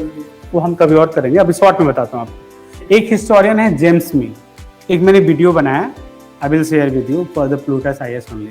And this is, एक video का title है how British controlled us. It is a 10 minute video only. आज शायद upload हो जाएगा, तो they will, और you can also go to Plutus IAS YouTube site, है ना, will find the video there. There I pointed out they had some problem, okay, and then they brought some solutions. उनके पास 4 problem था इस समय, जब वो हमें कैप्चर करना शुरू करती है ना 1770, 80, 90 onward. So they were facing 4 problems and then they brought 4 different solutions. तो उस वीडियो में मैंने पूरा डिटेल में बात किया है, ज़्यादा नहीं है, 10-15 मिनट की वीडियो होगी। यू रिवाच दिस वीडियो, है ना, टुनाइट, जब भी मौका मिले। आज शायद अपलोड हो जाएगा।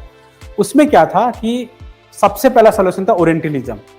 जेम्स मिल आते हैं and he writes a book for the civil servants.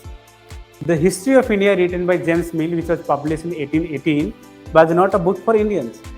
It was for the civil servants who were coming from Britain, so that he should have the civil servant and ICS। उस समय हम ICS officer बोलते हैं, है ना। तो हाँ, अभी तो IAS है, इंडियन एडमिनिस्ट्रेटिव सर्विस, उस समय ICS होते थे। सो this book was the main training book for these ICS officers. और फोर्ट विलियम कॉलेज इंडिया में, कोलकाता में था, वहाँ पर उनकी ट्रेनिंग होती थी। तो पहले वो उनके लिखे जाते। उस बुक में उन्होंने डिफाइन किया कि इंडिया को 3 इंडिया में बांट सकते हैं। एंशिएंट इंडिया को हम क्या बोलते हैं? Let's say call it as a Hindu. मतलब ancient India is ruled by Hindu, मतलब 750 तक, 1200 तक हिंदू रूल हो गया। क्यों बोला? इसमें भी पॉलिटिक्स था। क्या पॉलिटिक्स था? Medieval India is ruled bye Mughals, मतलब मुस्लिम बोला उसने, है ना। मुगल तो तब किया 1526 के बाद हुआ, उसके पहले हमारे पास दिल्ली सल्तनत है। And then modern India should be ruled by British. तो इन्होंने धर्म में इसलिए कैटेगराइज किया that ancient Hindu, medieval, Islam, Muslim and modern is Britishers. एक कब लिख रहे हैं 1818 में, जब ब्रिटिश रूल पूरा तरह से स्टैब्लिश भी नहीं हुआ था। 1818 में they had defeated Maratha in the finally third battle Anglo Maratha war 1819। और उस समय Sikh was very powerful empire till now. The Sikhs were finally defeated by the time of 1848-49। ठीक, अभी भी पावरफुल था। 1818 की बात हो रही है जब जेम्स क्विक लिख रहा है ना। तो he was claiming, he didn't come to India, he is claiming that the modern India is a British India. मतलब अपना रूल एस्टेब्लिश करना चाह रहे थे। हम वीडियो पे मैंने बात किया, यू डिस्कस देयर, है ना, अब पढ़ना। अब हम वर्ल्ड पे आते हैं। वर्ल्ड में जो सबसे पावरफुल एम्पायर था एंशिएंट इंडिया में, कौन था? Britishers has very recent history. अरे पावरफुल एम्पायर का नाम बताओ ना, tell me the name of. जैसे Mughal empire in India, we have Gupta, Mauryas, हाँ, ऑटोमन्स हो गया, वो मिडिवल में बहुत पावरफुल हो गया था। हाँ, Greco Roman empire, Greek Portuguese तो बाद में बहुत फेमस हुए हैं। These whole European and the Western Asian countries were comprising of one powerful empire, जिसका नाम था Greco-Roman Empire. We are talking about ancient India. Ottomans become powerful when the Muslims started emerging. Muslim का emerge हुए world में बताओ। अच्छा, मुस्लिम अगर हम हिस्टोरिकल जाते हैं तो history the Muslims emerges after Prophet Muhammad, है ना। And what is the date? 17 क्या? नहीं, he was 17।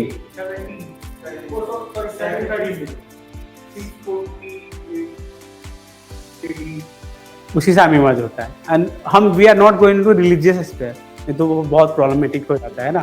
तो we are not going to religion but we are going to the historical facts and this starts from medieval time जो हम बोलते हैं। उसी समय से इंडिया में भी हम अर्ली मिडिवल स्टार्ट करते हैं, वर्ल्ड में भी स्टार्ट करते हैं।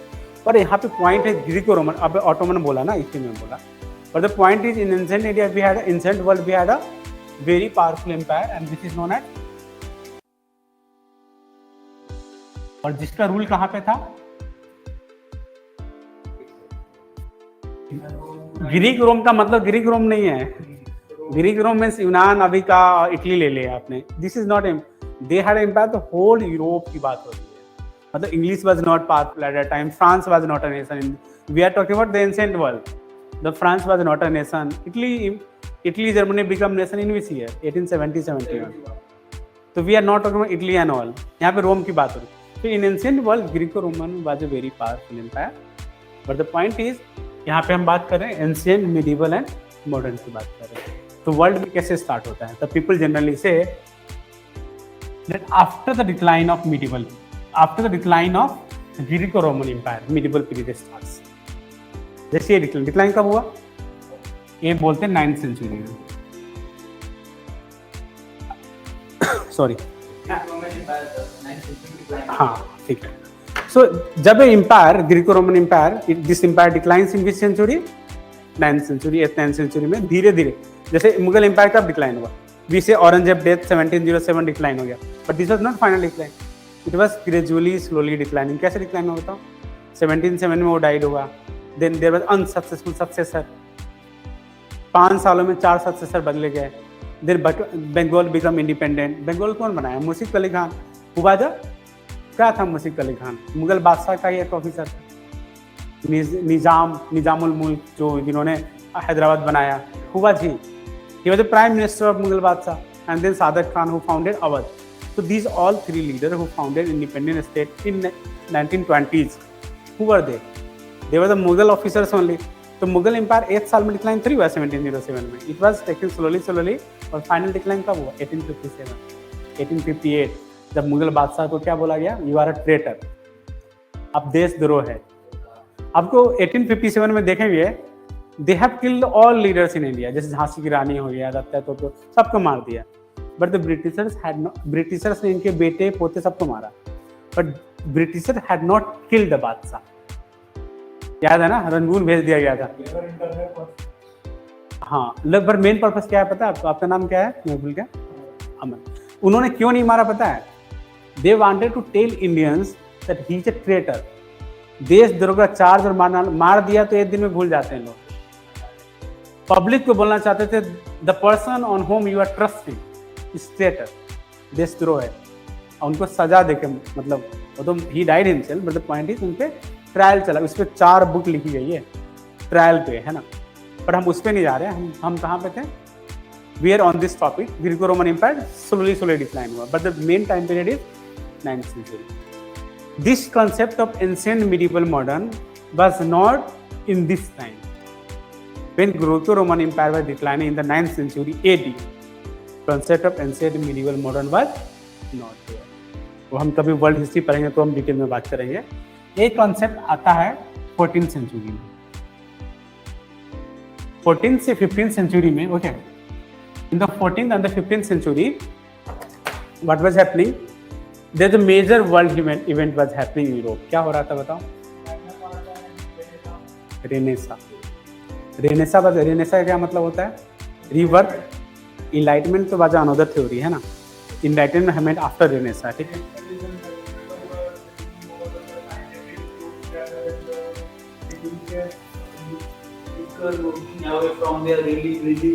रेनेसा का एक मतलब क्या होता है? What is one word meaning?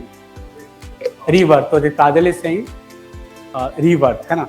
Rebirth मतलब है in the 14th century, I am talking about the 14th century, the people were saying that we should go back to the Greco Roman empire. इसको हम कभी और detail में पढ़ेंगे। तो it's meaning that in the 14th century the philosophers who were following the Renaissance period, they were claiming that we should go back to the Greco Roman empire. मतलब whatever was happening in the Greco Roman empire, क्या हो रहा था? Art and culture, they had translated books from Greco-Roman Empire, they had made paintings, sculptures, है ना।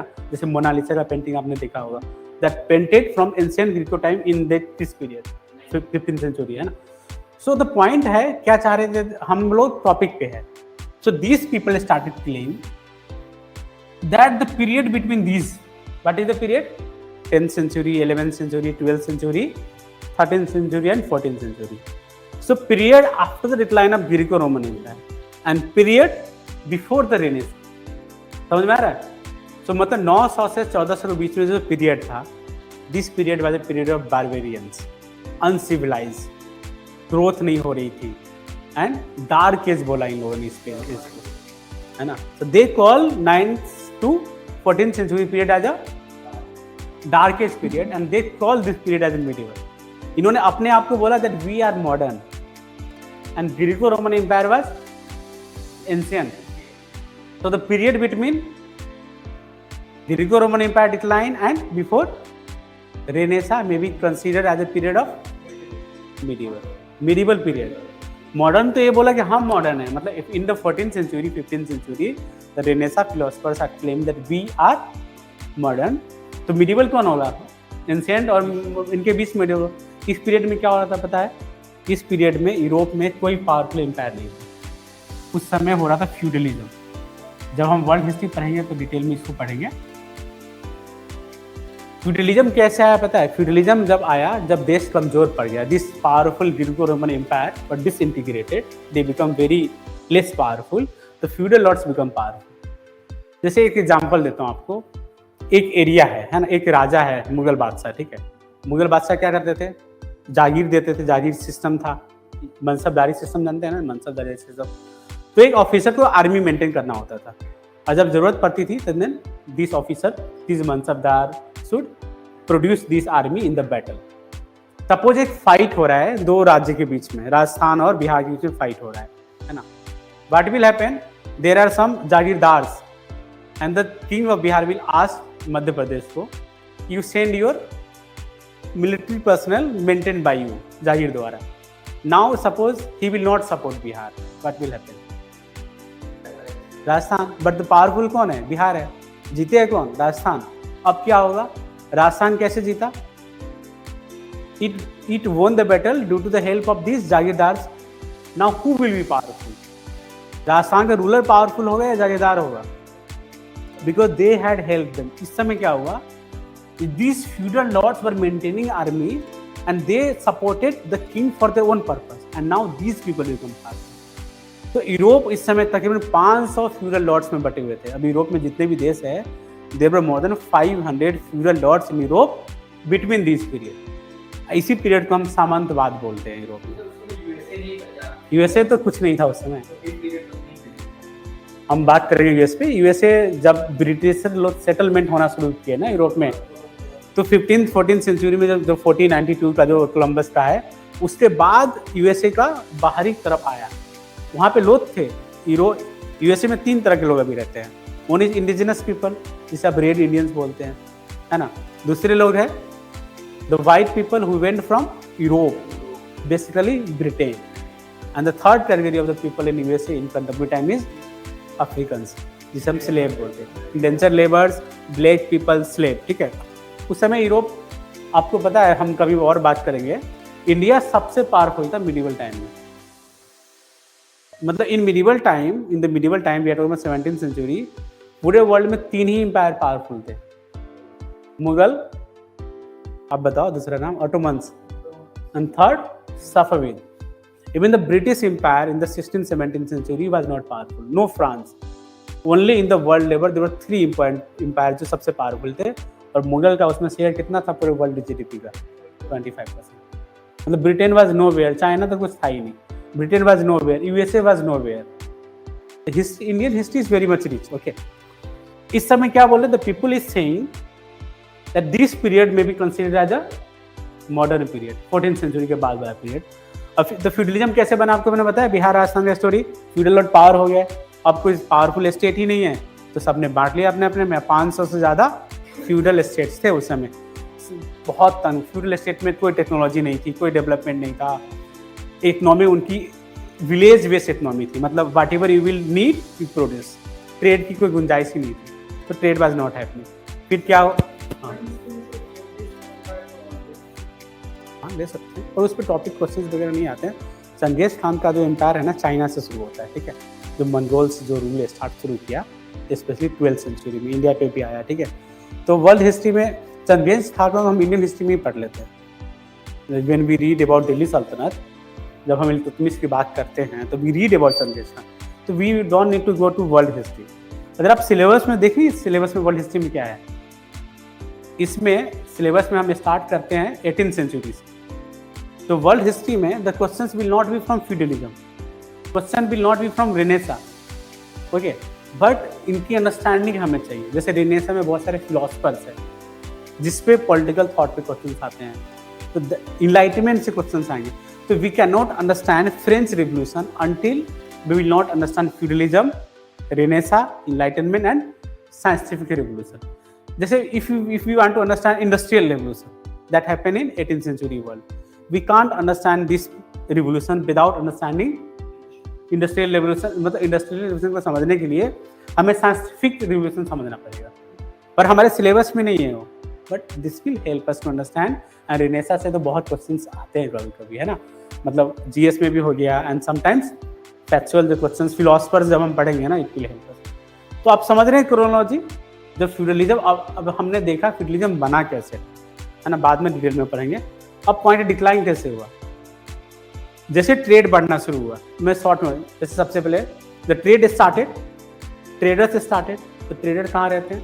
अच्छा, आपने Buddhism Jainism पढ़ा है ना, तो बुद्धिज्म जैनिज्म आने का कुछ कारण थे ना, there were some clauses of the Buddhism Jainism that emerge. इनका भी सेम कारण है, the decline of the feudalism is the same cause of the Buddhism Jainism. Buddhism कैसे इमर्ज हुआ? जब मिडिल मैन, ट्रेडर्स आना शुरू हुए, है ना। तो जब ट्रेडर्स बने, ट्रेडर्स बुर्जुआ वर्ड जानते हैं, बुर्जुआ, मध्य वर्गीय लोग, मिडिल क्लास लोग। तो this बुर्जुआ class become traders, they become economical powerful. अच्छा, सामंतवाद वाले लोग कहाँ रहते थे? गांव में रहते थे, they live in the village area, okay. And trader कहाँ रहते हैं? अर्बन सेंटर्स में रहते हैं। So when these traders were doing trading activity and they become rich, सामंत लोग के पास जमीन था। अच्छा, when you go to village, you will find one person may have 10 acres of land, but उनके पास पैसे नहीं होते हैं। And the person who earns 1 lakh rupees, who is not economically rich as compared to 10 acre जमीन, है ना, but जिसके पास movable money है, land एक अलग चीज होता है। So these landlords had many lands, but they were अभी हमारे पास टाइम है ना? So these landlords had land but they had no cash, money नहीं था। फ्यूडलिज्म में एक और चीज था, पैसे नहीं था उस समय, मनी करेंसी नोट्स वगैरह नहीं था, है ना? तो जब ट्रेडर्स जब पावरफुल होना शुरू हुए, व्हाट हैपेंड, ये लोग they thought why these feudal lords are powerful, we have money and they are ऐसी पावरफुल है ये लोग। इन्होंने क्या किया पता है? दे स्टार्टेड फंडिंग रूलर, जो राजा थे, कमजोर जो राजा थे, they started supporting weak kings. अब सपोज किंग के पास पैसे आए तो क्या करेगा वो? He will buy military, he will buy arms, he will stand military, standing army बनाया सबसे पहले। पहले कैसा आर्मी था? डिफरेंट राजा मेंटेन करता था, जरूरत पे सपोर्ट के अनुसार से सपोर्ट करता था। मोनोपोली थी इनकी फ्यूडलर्स की। नाउ सबसे पावरफुल जो स्टेट बना 14th-15th सेंचुरी में, France. Absolute monarchy 15th century में आना शुरू होता है। और जैसे ही मोनार्की, जैसे सबसे पहले क्या बना? Trade, बुर्जुआ, who funded state now maintain army. और आर्मी क्या करेगा? डिस्ट्रॉय कर देगा। डिबेट पे बहुत सारी थ्योरी है, हमने बहुत डिटेल में पढ़ा है, बट हम उतना डिटेल में नहीं जाएंगे। क्या हुआ? फ्यूडलिज्म खत्म हो गया और क्या आ गया? पॉलिटिकल सिस्टम में तो एक डिबेट है, कैपिटलिज्म आने में 200 साल लगे। मतलब जो ट्रांजिशन है ना, it took about 200 years to decline feudalism and come capitalism. इसमें बहुत हिस्टोरिकल का डिबेट है ना। पर यहाँ पे 14th सेंचुरी हम ये पीरियड है कि यहाँ पे मॉडर्न स्टार्ट हो जाता है। और इंडिया में मॉडर्न कब स्टार्ट होता है?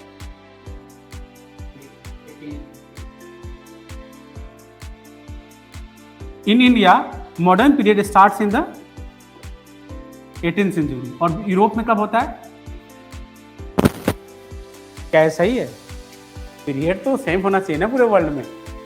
मतलब in the whole world the medieval should start from the same time. तो उनके लिए मिडिवल क्या है? 14th सेंचुरी से पहले वाला पीरियड है। अगर if we take enlightenment as a period of modern, तो हमारा तो बहुत टाइम था, हमारा फिर एंशिएंट ही नहीं होगा। So the point is that there is a debate here. So whenever we compare the date, it will help us to compare.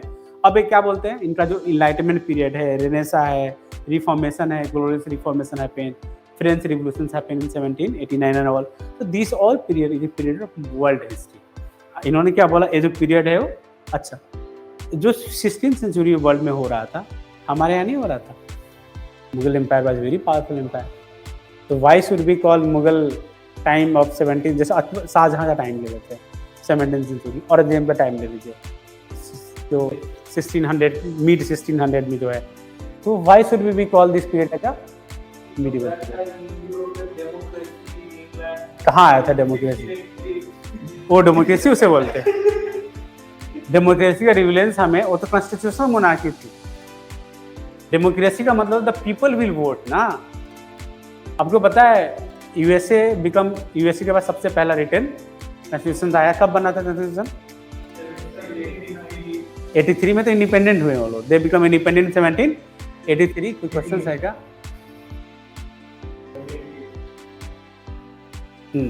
Okay, एक क्वेश्चन है, काजल बोल रही है कि I hope you are talking about India, है ना? So there is a lack of understanding and enlightenment. If you see the historical writing in India, अगर आप दूसरे जैसे विजयनगर एम्पायर है, कि ये जो फिलोसफिकल जो अंडरस्टैंडिंग है, this all enlightenment writings and all have been written by the western philosophers.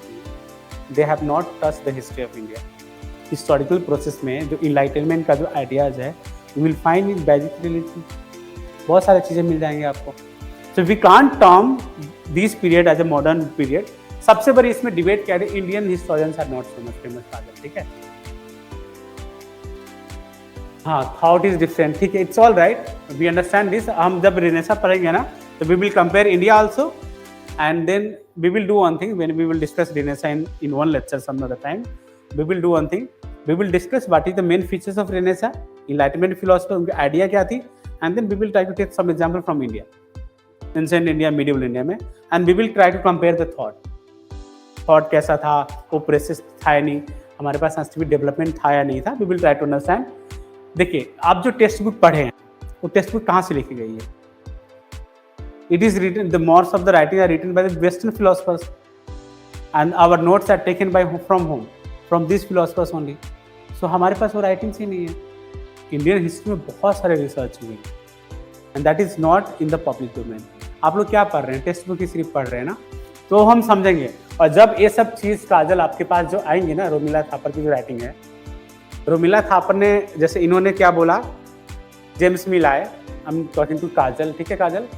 तो जैसे जेम्स मिल आए, जेम्स मिल ने क्या लिखा, और थॉमस मैकॉले, है ना, इन्होंने क्या बोला कि India, in ancient India, India the term India the despotic, और एक वर्ड था ओरिएंटल डिस्पोटिक, है ना। तो इंडिया को उन्होंने ओरिएंटल डिस्पोटिज्म का नाम दिया। मतलब एंसेंट इंडिया में जो रूलर थे वो डिस्पोटिक, मतलब कैसे डिस्पोटिक थे, their main purpose of rule is to get revenue from the people only, they had no responsibility. इन्होंने बोला Indian ruler had lack of individuality. Kajal आपको समझ में आ रहा है, इंडियन रूलर के पास क्या था, इंडिविजुअलिटी की समझ नहीं थी, they had lack of time, time की समझ नहीं थी, they had no sense of history.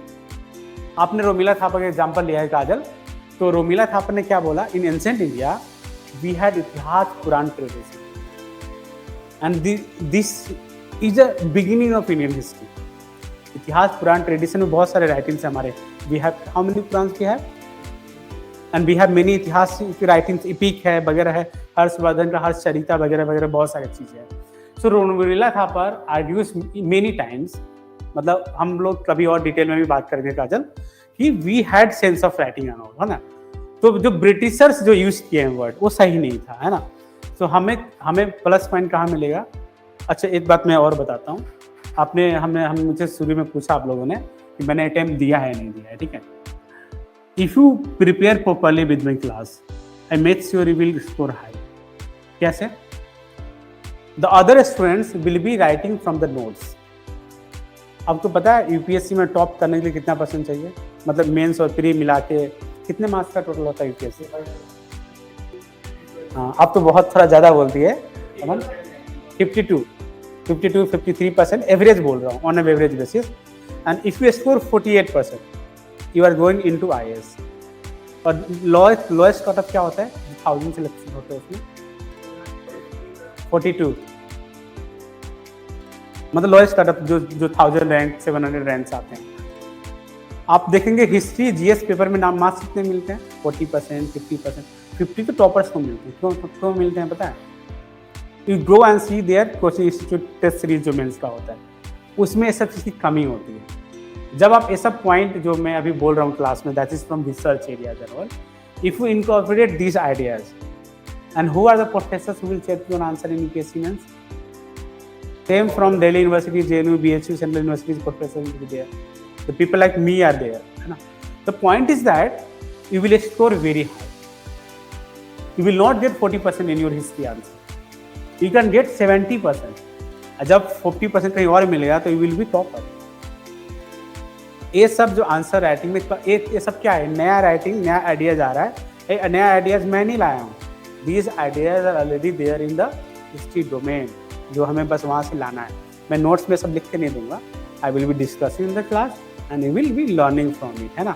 Notes तो आपको वही मिलेगा जो रोमिला थापर, उपिंदर सिंह, इन सब के जो बुक्स जो मेरे पास जो कॉलेज वाले नोट्स वगैरह है, I will try to simplify it. मेरे पास नॉलेज इतना है, उसको इतना करना है, मुझे कम करना है, वो आपको देना है, ठीक है। So we will discuss in detail, पर पॉइंट क्या है, आप समझ रहे हैं, डेट क्रोनोलॉजी ऐसे स्टार्ट हो रहा है मिडिवल हिस्ट्री में इस तरह से, this date is wrong. Romila Thapar लिखती है अपने बुक में, जो आपने बुक की बात बताई काजल, उसमें रोमिला थापर क्या बोलती है, there is no need to incorporate any students name. All right, तो जैसे मान लो 1857 पे क्वेश्चन आ गया यूपीएससी में, क्वेश्चन है जो अभी 2019-18 में आया। एक क्वेश्चन का नाम, एक क्वेश्चन में ले रहा हूँ, revolt of 1857 was more than Scipio mutiny and less than national revolt. This is a question, ठीक है, and you have to write this question in how many words? 250 वाला जो वर्ड है ना, 250 पे लिखना है। 250 वर्ड में if you write 4 historians name, इसमें कॉज है ना, एक तो है Scipio mutiny है, दूसरों को बोलते हैं कि ये क्या था, सैनिक विद्रोह था, दूसरों क्या बोलते हैं, first war of independence V D Savarkar बोलते हैं, है ना। कुछ लोग नेशनली बोलते हैं, थॉमस मेटकाफ है। ये जो सेंटेंस है, दिस क्वेश्चन इटसेल्फ, दैट क्या क्वेश्चन मैंने बोला, revolt of 1857 was more than sepoy mutiny and less than national revolt. This question of UPSC 2018-19 में क्वेश्चन है। This is a statement of a book called ideologies of the Raj, written by Thomas Metcalf. मतलब उस Thomas Metcalf के book का statement है, वो UPSC ने क्या किया है, क्वेश्चन बना दिया। तो if you write in the conclusion कि Thomas Metcalf concluded with this question only, that of course this is the, और आंसर आपके बहुत सारे रीजंस हैं। तो आपने मान लो 5 क्लॉज दे दिया, एक पीजेंट रिवॉल्ट भी था, पॉपुलर रिवॉल्ट भी था। मैं आपको कुछ एविडेंस बताऊंगा कि हाँ, I will tell you some example where you will find that we may consider it also like a national revolt. I will give you some example in class. कुछ अभी नए रिसर्च में है। अगर आप ए पॉइंट लिखते हैं, ए ऐसे बोलते हैं कि ये इवेंट है मेरे पास, जैसे पीपल विल से कि हरियाणा में रिवॉल्ट नहीं हुआ, पंजाब में नहीं हुआ। केसी यादव ने क्या बोल दिया, केसी यादव हिस्टोरियन है, यहाँ पे इवेंट हुआ है। वो बोल रहे हैं कि साउथ इंडिया में रिवॉल्ट हुआ, इन्होंने दबा दिया था, रिप्रेस कर दिया।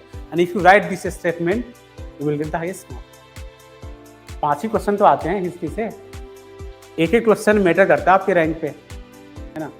तो डोंट वरी, आपको उतना पढ़ना नहीं है, ये चीज़ें मैं आपको बताऊंगा। You don't have to read so much.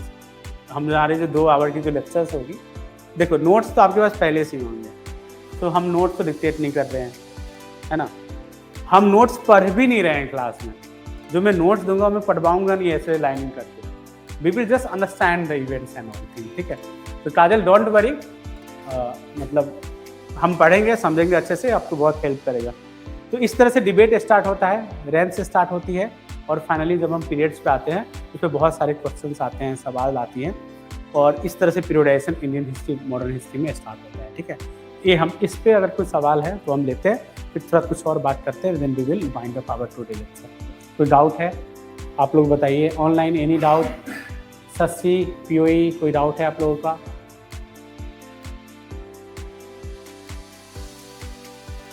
Any doubt? कोई डाउट नहीं है?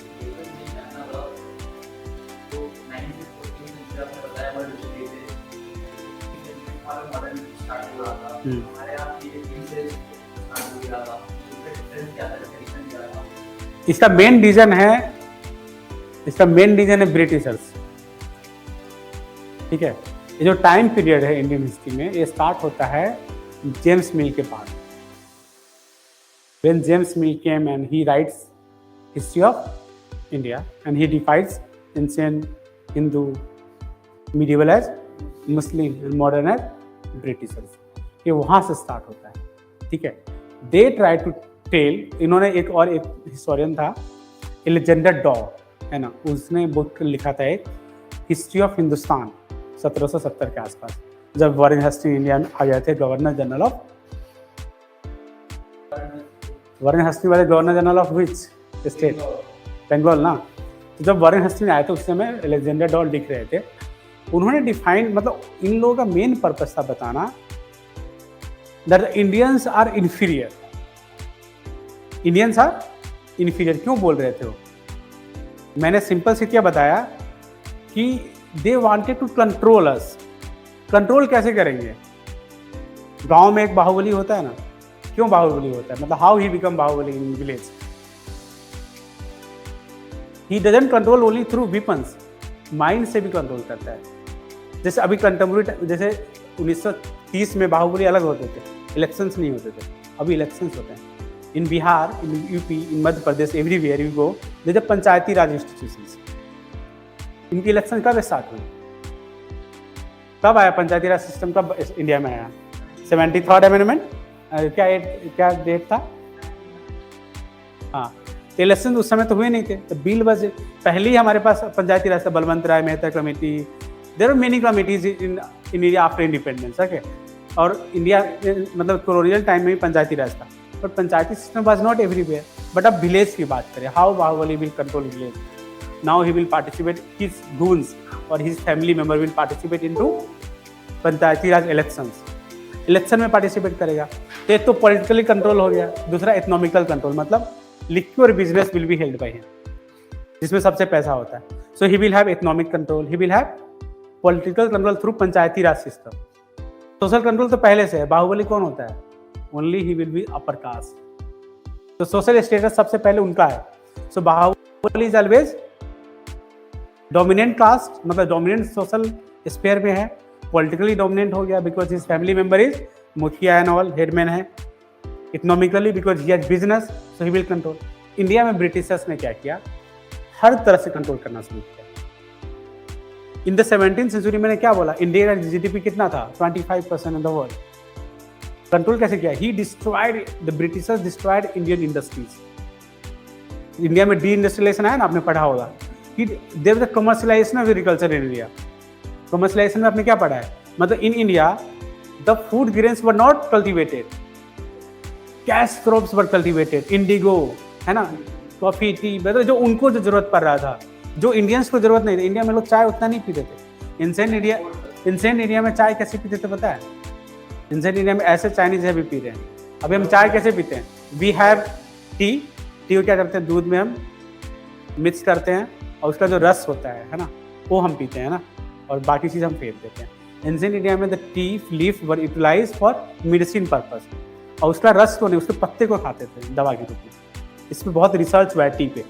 तो इस समय में चेंज हुआ है. टी उनको ज़रूरत थी.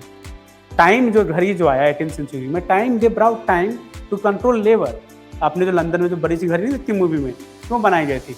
E.P. थॉमसन हिस्टोरियन ने लिखते हैं, this was made to tell the labour who are coming from bus by bus to the factory, oh you are late. घड़ी में टाइम रहे कि आप लेट है, आपको 9 to 5 जॉब करना है. ये सारे modern concept, these all concept were brought by Britishers to claim that they are superior. And एक और थ्योरी दिया था, व्हाइट मैन्स बर्डन. इसका मतलब है कि ब्रिटिशर्स पे बर्डन है. जो अनसिविलाइज्ड लोग हैं, the people who are uncivilised, they should be civilised. ये उनकी बर्डन है. मतलब this is their religious responsibility that they have to civilise Indians.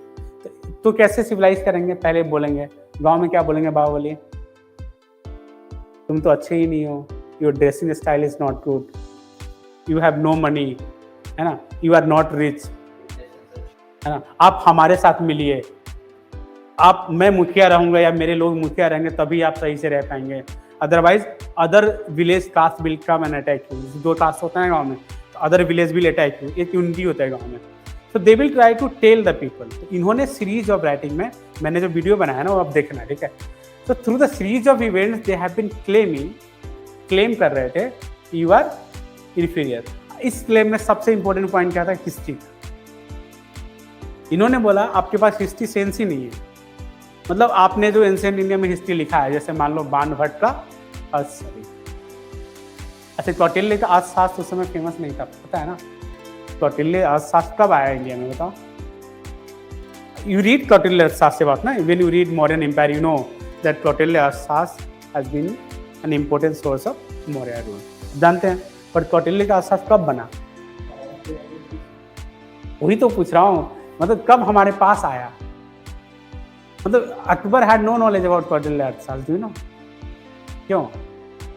क्योंकि 20th सेंचुरी में बहुत सारे आर्टिकल्स को इकट्ठा करके अर्थशास्त्र बनाया गया.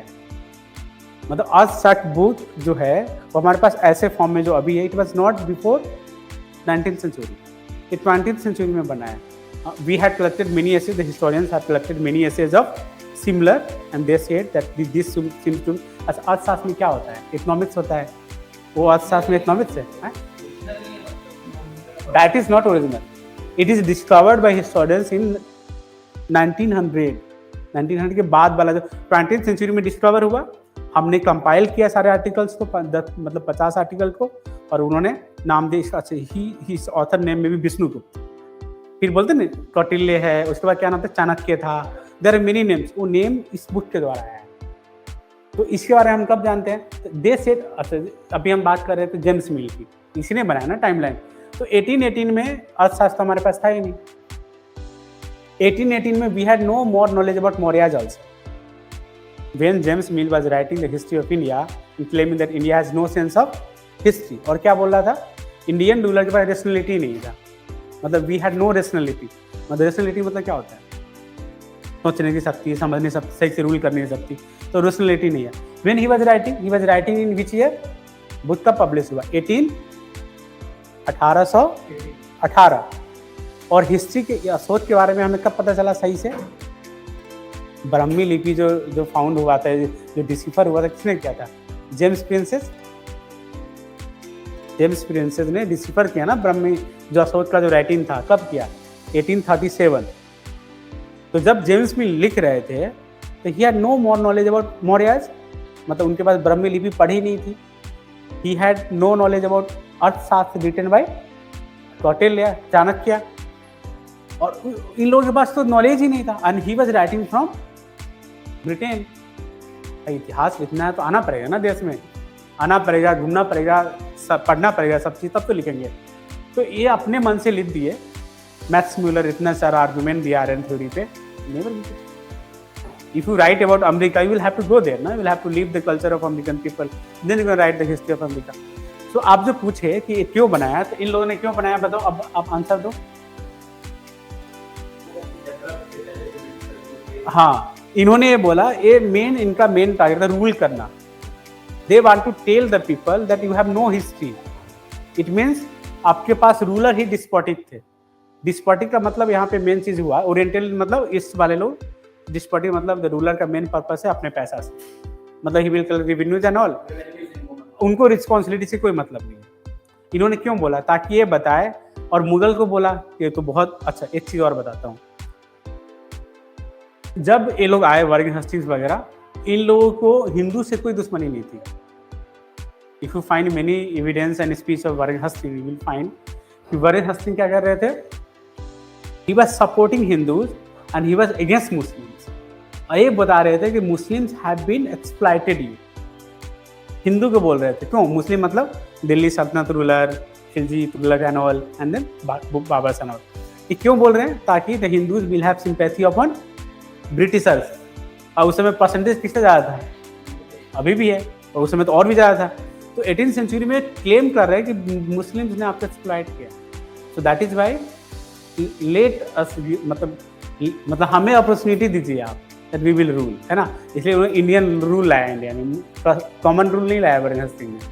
ये सब जो राइटिंग है, इससे बताना चाह रहे थे that you are inferior, despotic, आपके राजा है, उनके पास सेंस नहीं है, इंडिविजुअलिटी नहीं है। इन्होंने क्या बोला पता है? इंडिया में जो सबसे पहले हिस्ट्री लिखी गई है, उस बुक का नाम बताया इन लोगों को। बुक का नाम पता है? गेस करो। According to this people, the first history book written in India was Rajatarangini, है ना। कलहन ने जो लिखा था, है ना। कब लिखा गया था? This was written by a historian called Kalhana. इस पे भी प्री में क्वेश्चन आया हुआ है हिस्ट्री में, यूपीएससी में। तो कलहन ने राजतरंगिणी लिखा था 1149 में, फाइनल उस पीरियड के दौरान कश्मीर का राइटिंग था, ठीक है। 12th सेंचुरी की बात हो रही है। इन्होंने बोला कि पहली इंडियन हिस्ट्री कब थी? First Indian history was written in 12th century in Kashmir. उससे पहले India had no history writing. तब तो रोमिला थापर ने बहुत सारा चैलेंज किया, and she had given many examples of we had history. इन्होंने क्यों डिवाइड किया समझ में आ रहा है? इन्होंने टाइमलाइन डिवाइड इसलिए किया, अब ऐसा हो ही नहीं सकता कि 15th सेंचुरी आपके लिए 15th सेंचुरी हो, हमारे लिए 18th century. This can not, so this is a bias periodization of history, and this periodization is forwarded by Britishers only. इसको हम imperialist historian वगैरह बोलते हैं। तो tomorrow we will start with ancient history, और ancient history का जो पहला टॉपिक है, I will try to share notes now. हाँ, मतलब tomorrow means the day, है ना।